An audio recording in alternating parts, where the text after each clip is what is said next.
Bug out bag after action report. Stick around.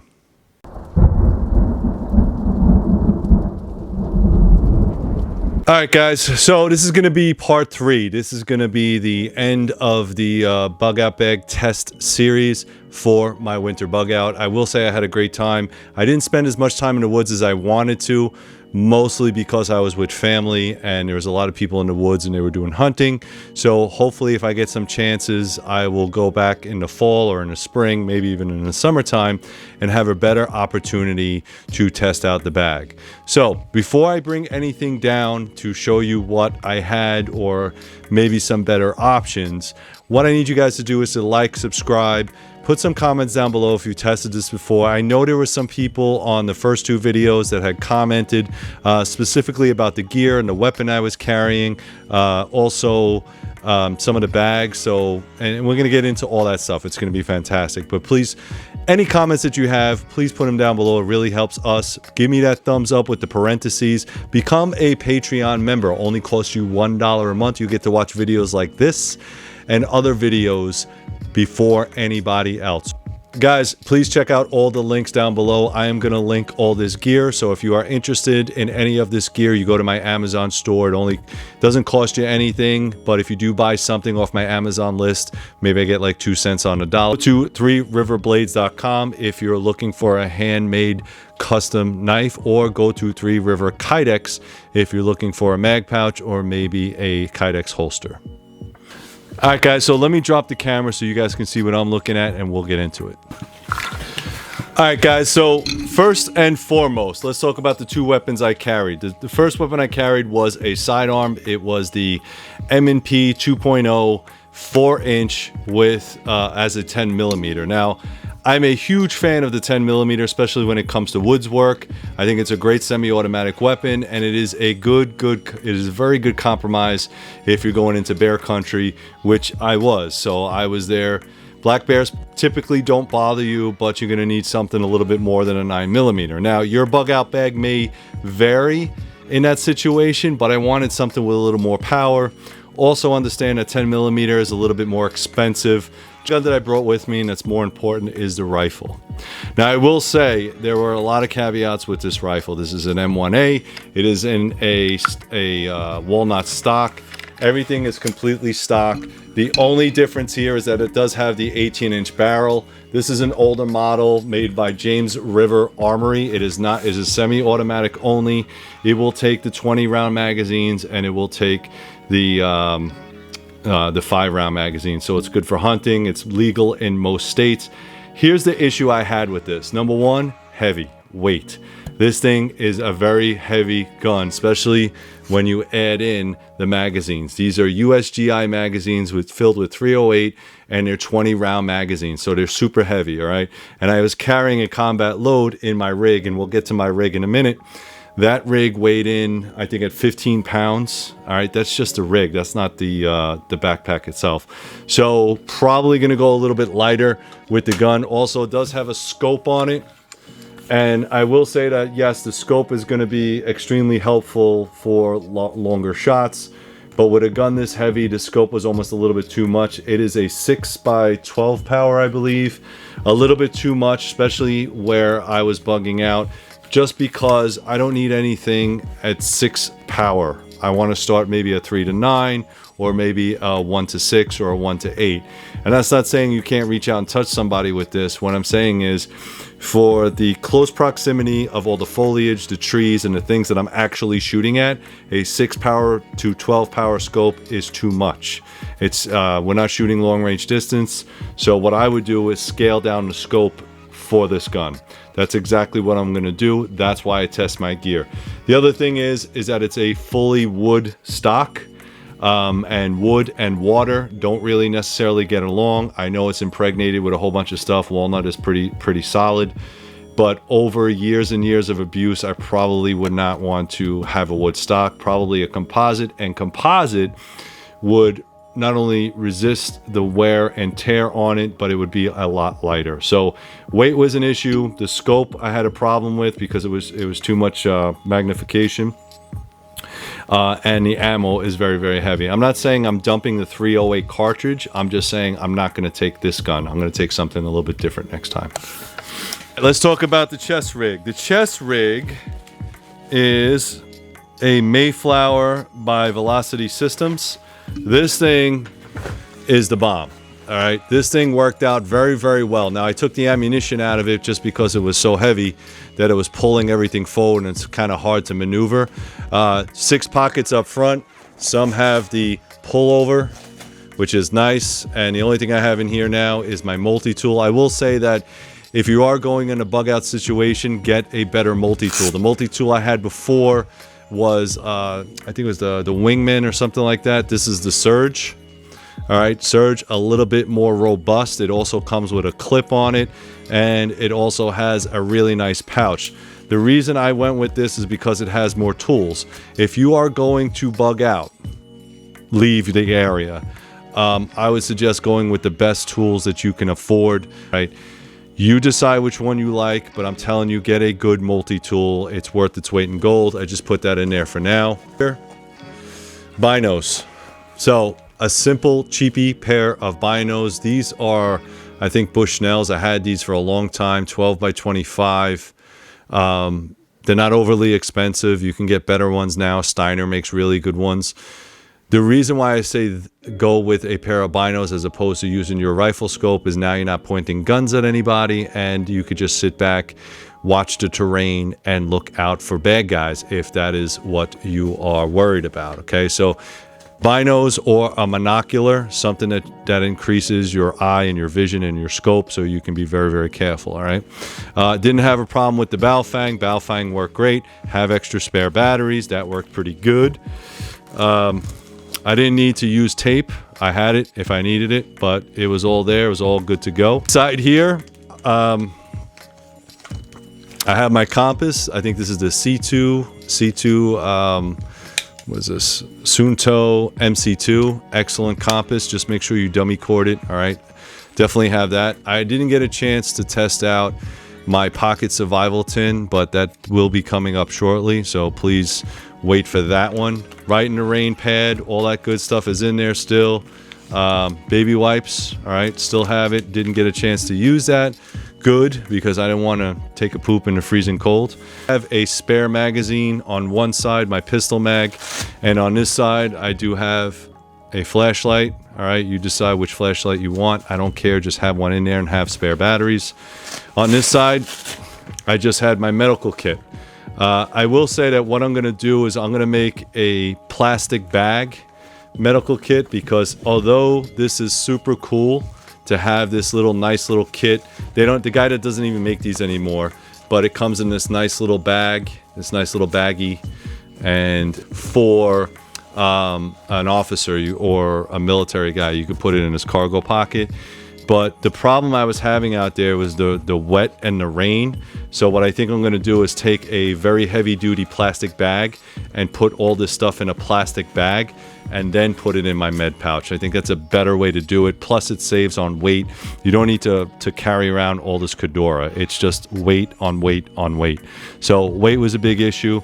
Again, like I said, the magazines, I carry six of these heavy duty magazines, and it was very, very heavy. That's all I'm going to say. I didn't get to use my map. I do have a map over there of the surrounding area. It does have a map pocket inside here if you need to, but everything else was good. It fit very well underneath my pack, but other than the magazines being that heavy, it wasn't even an issue. So really good piece of kit. These run a little bit over $200, so they are not cheap. I will say, if you want to go a little bit cheaper, go with the Condor rig. It's like $50. All right, so really good piece of kit to have. All right, let's talk about the bag itself. Now, the bag itself, this is a 72 by 511. It is the camouflage version, which is the multicam version. I'm not going to go throughout the whole pack. I'm just going to tell you kind of how well it did. 55-liter bag, pretty decent. I didn't have enough room to put all my winter kit in it. Okay, so for a bug out bag, it will work. It's just seasonal. There's a lot of people out there that are going to go around in the woods and just, you know, have one of those survival bivvies. It's not going to work. You're going to freeze to death. All right. So you need some type of sleeping bag. The sleeping bag I recommend is the Recon 5 generation, and then also get a bivy bag. If you don't have a bivy bag for it, I think there's a couple other manufacturers. I think like Snug Pack will make one. So with that, it's supposed to go down to, I think it's rated for -4 degrees. -4 degrees plus the bivy bag plus something to sleep on top of, and you'll be good to go. Poncho liner, yeah, you may survive, but you're probably going to lose some toes depending on how cold it was, especially at my location. All right. On the side of the bag, I have my metal container. All right, this worked out fine. I didn't really get a chance to use too much of it, but all it is a flat Nalgene bottle. Inside here, I have the nesting cup. I do have my fish mouth spreader, so if I wanted to make a fire, I could do that as well. And then I also have my spork. Okay, that's it. It's just a toke spork. One thing I'm going to tell you about this bag, this 511 bag, on the side of the pockets with the MOLLE, it has a zipper pouch. That zipper pouch is zippered to the side of the bag, which allows this thing to sway. That's a problem. If you're going to put MOLLE in here, I think it should just be just to the side. I don't necessarily like hanging things off the side of my bag, especially a bug out bag, because when you're walking, even if you fill this up with water, you see how it's moving? That's going to sway you back and forth, and it's going to be completely annoying and very, very uncomfortable. On the other side, this is my jet boil. All right, this is the Mimo, I think it is the minimalist jet boil. I boiled some water and I made some coffee. I'll roll in some footage. This pouch right here is from SOE, and I did have some gas with me. Some people said that it would be a little bit of a problem starting it or igniting the gas, and at first it was. I think the issue is the colder it gets, sometimes that gas doesn't work. So you're going to have to figure out another way to start a fire. Now, I do have a fire kit, so I'm really not worried about that, but I think it's important to understand if you're doing a winter bug out, things on the outside of the pack will get colder than inside, especially if they're away from your body. Also, the other thing I need you to understand is that if you're putting water on the outside of your pack, it has a better chance of freezing, okay? So typically when you're moving, no big deal, but if you leave that metal container water bottle out there in the middle of the cold, it's gonna turn into a block of ice. And then if this doesn't work, now you have no fire to warm it up. So you're gonna be SOL. All right, guys, so for my whole time in the Marine Corps, even when I was in combat, I have eaten these MREs or Mr. E's. I've eaten the cold weather rations. I've eaten these. I've even eaten the dark brown ones. If you guys were in the 90s, you know what the dark brown ones are. They're the leftovers from the 80s. These have a shelf life for about 7 years. They are okay. They are a little bit heavy. I would prefer to have this better than nothing. All right, the other thing that I would suggest, highly suggest, is these freeze-dry meals. The freeze-dry meals with that burner will work excellent. You don't need to have heat in order to heat these up. All you really need to do is fill these up with water, and then you could fold over the bag and then put it inside your coat to warm it up. It's going to be a little weird walking around with your meal inside your coat, but at least that will work. So I think what I'm going to do is skip the MREs and just go with the freeze-dried meals. They seem to have a lot longer shelf life than MREs, plus they're a little bit lighter to carry, and they're very, very tasty. All right, when it comes to water is going to be a big thing. So I don't know if I showed you on my pack, I do have a water bladder. So I also understand, again, a water bladder, and I also have a water container. I have a water bladder, and I also have a metal container. So that would work most of the time. But when it comes to purification, again, fire is going to be very difficult in the cold snow, which is why I'm bringing my own fuel. I do have different water purification methods. So I do have my Silcock key in here in case I need to get into a municipal building. I do have my Soya Mini, and I also have my Portable Aqua.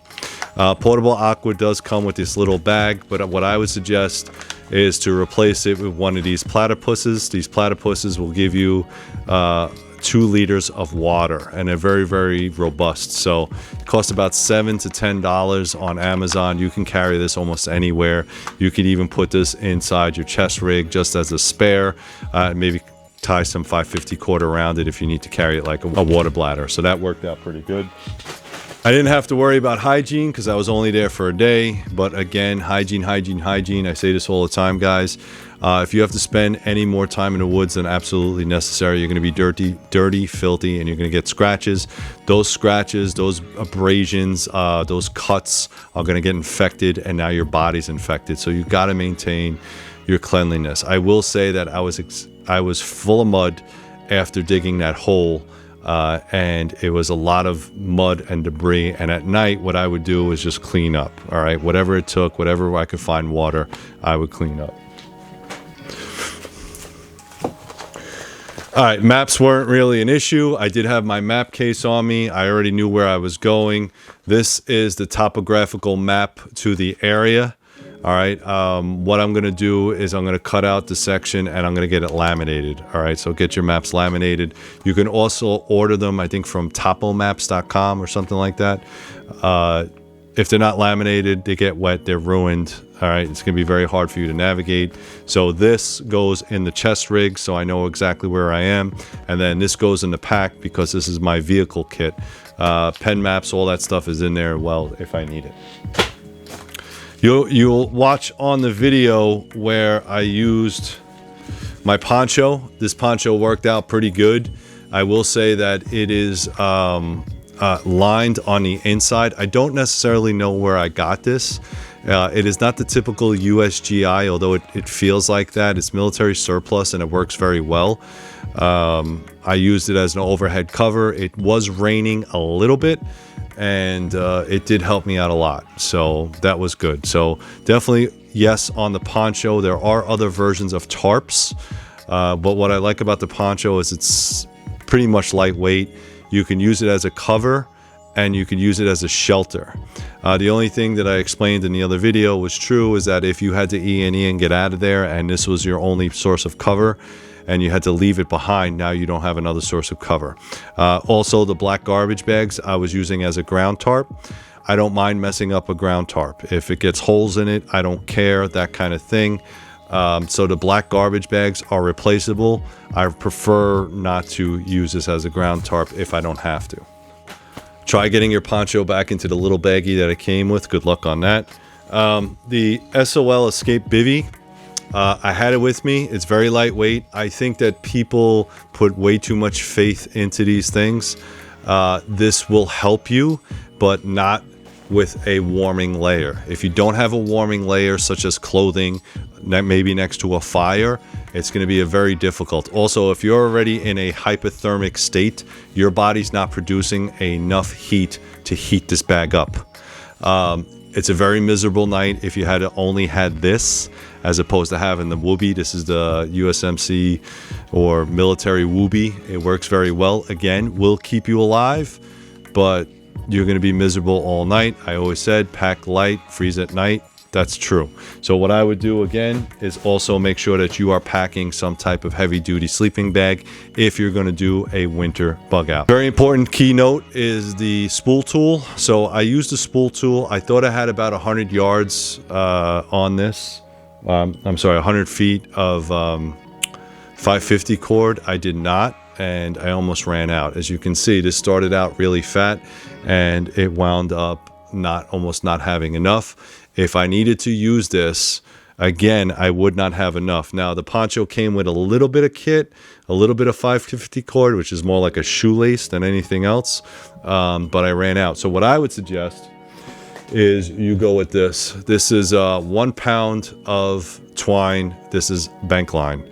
You put this in your kit, you're probably going to be good for the rest of your life. All right, maybe not the rest of your life, but a very long time. Twine can be disposable. You can replace it. It's readily available. It's not that expensive. 550 cord is excellent. Don't get me wrong. I've been using it for a long time, but you can get a lot more on this spool than you can in 550 cord. That's the purpose. You could also take it apart. It's also weatherproof and waterproof. It also has a pretty decent tensile strength, so it probably is not going to break on you. This is size 72. You can also get the 36, which is what most people get, is the size 36. You can get tarred twisted, which this is, or you can get braided. Braided's going to last a little bit longer. Twisted is just easier to take apart. That's all that is. So if you had fishing kit, you can do that. So lighting was not a problem, but I also carried a couple extra spare chem lights, and I also had some extra duct tape. Duct tape's going to be important. Fire kit, I want to update this fire kit, but it's pretty good for what it is. It's very small, has a candle, a lighter, a fire steel, and some trioxane cubes just to get the fire started. I will say, again, it's very, very difficult in a wet, snowy environment to get fire started and to keep it going. I do not recommend only one source of fire. Like your Bic lighter, gets snow in it, it gets frozen, it's not going to work. Throw matches in there, throw trioxane, use cotton balls with wax or whatever you got to do. Build a sufficient fire kit if you're going winter camping, 100%. Just something a little extra. This is my roly-poly, which is just a dump pouch. All right, this is going to go onto my belt. All right, so I didn't put it on there. I had it on there for a little bit. This is just to collect or gather stuff, or also maybe put a water bottle or something in there. It's temporary. It weighs almost nothing. So I would have a dump pouch to collect edibles, to collect things that I need. So I would have hands free. You can set it up with a molly, or you could just use the belt pass-through. That works out pretty good. All right. Nails. 100% carry nails. This is a Ball's glass jar. I do not recommend you carry it in a glass jar unless there's some moonshine in there. But what this does is it is a very, very quick way to make a shelter. Just cut the pieces that you need, make a couple cross ridges with some 550 cord or whatever it is you're using, and then nail in the beams. All right, very, very simple to do. I did that on the video. The reason it's in this jar is because, like my grandfather, if you don't have 10 buckets or coffee cans or Ball's jars full of nuts and bolts, then you're just not doing life correctly. All right, so make sure that you have that. Also have a way to bang in those nails. All right, those nails are not going to bang in themselves. I know a lot of people said, well, you could just use the shovel. I will tell you immediately that this shovel cannot handle frozen wood and nails. You're going to bend this up, you're going to break it. It's not meant for pounding like a spatula. All right, you could use it on the side, which makes it very strong, but it's not going to be made for pounding. So some type of hatchet. This is the Condor hatchet. It worked really well. It does have a decent edge, and I don't know if you could see that, but because it was all wet, it is carbon steel. It will rust on you. So what I'm going to do is, give it a nice little clean up, re-oil it, re-lube it, and then put it back in my pack. Because if you are working in a cold environment, you do not need a machete. You need an axe. Okay, you can ask anybody in Canada if they're using axes, and I guarantee most of them are. This is a game changer. Now, this just happens to be a small hatchet. I would recommend getting Gainsfoot's Brooks axe or Husqvarna. Get at least a 19-inch handle or better, and what that does is it gives you more leverage to swing. So if you're going to chop down trees, it's a lot easier to have more leverage than to use this, but this is good because it fits inside my pack. So I'm a big fan of that. This worked out really well. This is not a purchase that I just made for this video. I had this axe laying around forever, and I was like, you know what, just take it and see how it does. Number one thing that's going to help you out. All right, so there's only so many ways to procure wood, digging, anything that you need. It's going to be very, very difficult. So being tool heavy, like Dave Canterbury likes to say, is going to make your life a whole lot easier, especially if you don't have to make them, you're just carrying with you. Caveat, it will cost you some weight, okay? So this is Condor's little shovel. I think they call it the camping shovel, and ideally it is a camping shovel. It's very, very small.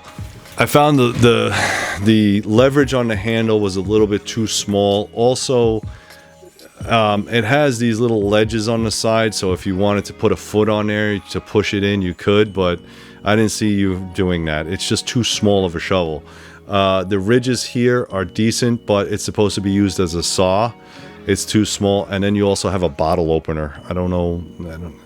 Okay, fine. But again, it's a camping shovel. I do like the case, though. The case is very classically done. Really nicely done. It's this canvas material. It does have belt loops with snaps, and it snaps in really, really nice. So as a camping shovel, or maybe a potty shovel, I think it's really good. But I'm going to replace that with my tried and true USMC shovel. Everybody knows the trifold shovel, all right? This is a shovel, all right? It's lightweight. It's got polymer on one side. It's got metal on the other. These things work. I use them all the time. It's made by Gerber in the USA. You can get these in surplus. The pouches are a little bit extra, but this shovel is going to do you very well. And you could also use it as a pickaxe if you need to dig out some stuff. So this works. This is the one I'm going to switch to. It will add a little bit of weight, but not much. And this also has scalloped ridges on one side and a sharpened edge on the other. All right, the next thing, if you're really looking to do a very long bug out, this is called an adze. It is basically a miniature pick. I use this in my time in the Marine Corps to dig fighting holes and also to dig blinds. So this thing works really well. You can get these in any Home Depot or Lowe's or anything like that. They also sell these, one with an axe on one side and one with the hoe on the other. This one is just a straight pick. If you go into a mountainous terrain, you might need this depending on where you plan to land. Again, I'm planning to bug out into the mountains, so this is probably going to be very beneficial. Although this adds extra weight, this is probably something that's going to go inside the truck. Right, as far as saws go, you're not going to go wrong with a silky pocket boy. This is the silky pocket boy that I used out there. Very, very sharp. Get the largest teeth that you can. I also have the extra large version. I forget the name. I'll annotate it. The bigger the saw, the bigger the trees that you can cut. This is very, very lightweight. It's very pocketable. If you want to use a different saw, that's fine. All these saws are outstanding, but the saw is going to be a lot easier to use than the axe. Plus, if you are in a bug out situation and you want to be quiet, use the saw. This is going to do most of the work. Also, if you are tired, you're probably not going to want to be swinging a 3-pound axe when you could just pull this across the wood and make the pieces that you need. So always carry a saw. That's 100%. This thing worked outstanding. No complaints. All right. Other than the axe, if you wanted some type of knife to carry, let's say you lived in a hot climate, machete is probably going to be the way to go. You wouldn't be wrong carrying all of these tools. If you didn't want to carry the shovel, you can carry this. But ideally, this is going to be for branches, low branches, very large leafy areas, clear some trails. And because it is thinner material, this is just in Ontario. You can get, there's a million out there. You decided on where you live if this is a better option. Now, what I liked about this is it's also a Rothko sheath. This is a Rothko sheath, and what I did is I attached a, they call this a torpedo. You getting in my shots, buddy? You getting in my shots? This is called a torpedo stone. The stone itself acts very well. It will work on any of the knives and the stuff that you see here. You can also get the puck. I originally brought a... You're in my shot, buddy. Sit over there. Sit there, buddy. Sit there. I originally brought a stone that was very small and lightweight, and that's good for knives. The problem is that it's not going to work on some of the bigger items. It's just too small, and you're going to wind up holding it. You can try to bang it into a piece of wood and try to work it, but you're going to need something a little bit larger. So the larger the stone, the easier it is to sharpen your blades and knives. So just make sure you have one.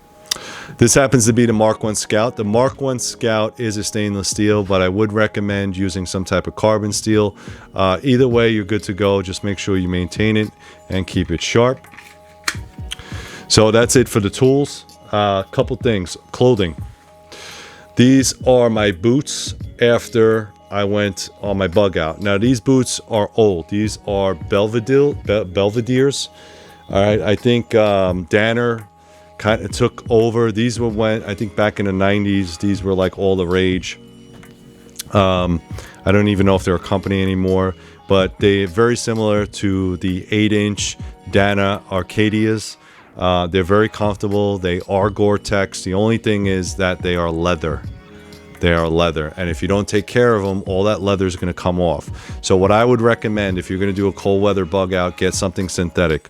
All the brand new hunting boots are synthetic. They're plastic, that kind of thing. They have thinsulate inside, up to 900 grams of warmth. Get something like that. As a matter of fact, I did switch over from these boots to my hunting boots because they are synthetic. Danner is a great brand. They have all kinds of boots. The leather old school boots are good, but they're not going to last you forever, especially if you're in a cold weather environment. They will start cracking and they will start peeling. If you still decide to go with leather, make sure you get some type of preservative or boot polish. Carry that with you at all times because it is going to crack and it's going to rip away and it's going to ruin your boots. Leather gloves, I covered this in the other series. So with leather gloves, you're going to have to carry 2 sets. One to work in. These are very thin mechanics gloves. They are leather. Leather palmed. They work really well. They will soak through. So the idea is anything that you're using during the day that gets wet, that gets soaked, you're going to have to change that out. So that's exactly what I did. So I changed those out for these gloves. I think these are Thinsulate. It's Potsy Therm insulator. I don't know, there's some Home Depot special, but inside here you can see where it's lined. It's fleece lined. Very, very comfortable. It has more of a leather suede on the outside, which was warm. So I wanted to be warm and comfortable. So this is what I'm doing all my work in. And then I switch over to these gloves. And then this is what I could do, like making coffee or stuff like that, that it won't get destroyed. And then I could switch back and forth and then just keep them by the fire to dry out and that kind of thing. Beanie worked great. You also might want to look into a face shield or a face shamag or something like that. This worked really good. So this is part of the waffle package. All right, it's just a face shield. You just throw it over your head, nice and warm, comfortable. Shamag was priceless. All right, this thing is amazing. Get one, get 2, carry them in your pack. You can use them for what I did. So my hands were constantly muddy and wet, and what I had to do was constantly clean my hands off, and I didn't really have anything. I could waste baby wipes or I could just use this.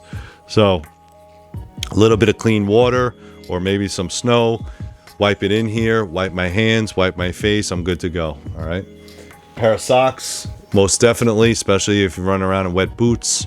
Make sure you have a pair of socks. If you stop, you need to stay warm.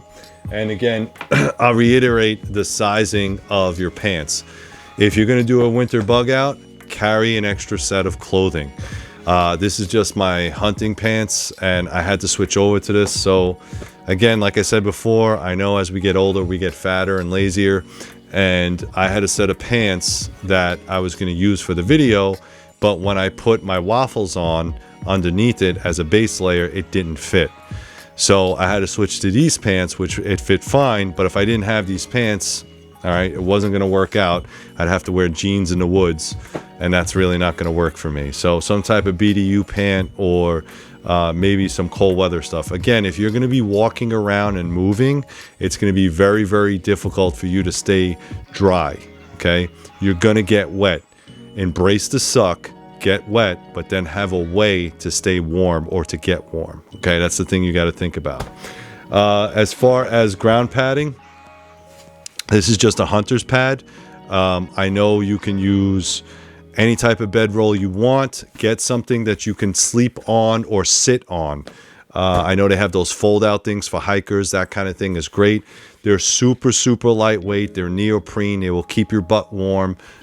There's people in the Arctic that use seal skin, I believe, and all it does is it hangs off their belt. So you can actually put this on your belt and hang it off your butt.